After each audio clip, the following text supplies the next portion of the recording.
నా మనసు బాలేదు అని అసలు నేను ఎలా తెలుసు? ఎవరి దగ్గరికి వెళ్ళాలి? చాలా డిఫికల్ట్ అమ్మా. యూజువల్గా నా టెంపరేచర్ ఎంత అన్నది నేను చూసుకోవచ్చు, ఇలా అనుకోవచ్చు. కానీ నా మనసు ఎలా ఉంది అనేటటువంటిది పసిగట్టడం అనేది అది ఒక ట్రాన్స్.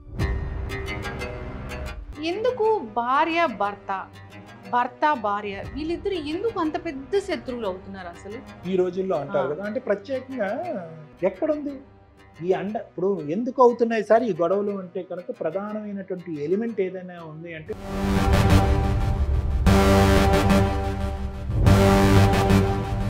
Honeymoon murder. Honeymoon murder.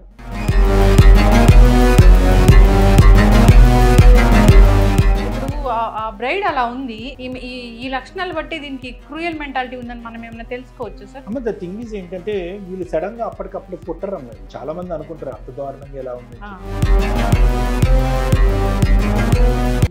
ఏది ప్లానింగ్ ఉన్నది, వేసేద్దాం అనుకున్నాము అవ్వలేదు,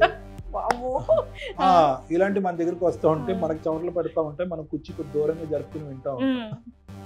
సో వాళ్ళు ట్రెండ్ లోకి వెళ్తే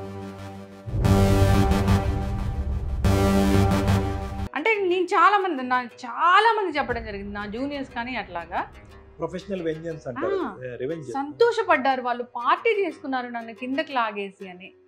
అప్పుడు వీళ్ళు ఫెయిల్ అయినట్లా, వాళ్ళ క్రూయల్ మెంటాలిటీ గెలిచినట్లా మనం ఏమనుకోవాలి? నేను గెలవాలి అంటే కనుక నేను క్రూరంగా ఆలోచిస్తేనే.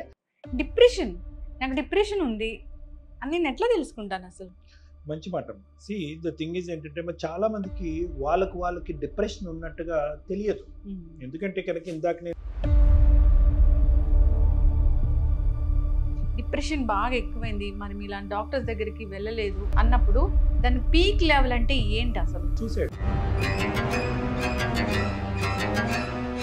మీరంతా బాగా చెప్పారు, నాకు ప్లాన్ బి ఉంటది, కానీ అక్కడ తల్లిదండ్రులు కూడా ఉండాలిగా. మంచి మాట చెప్పారు.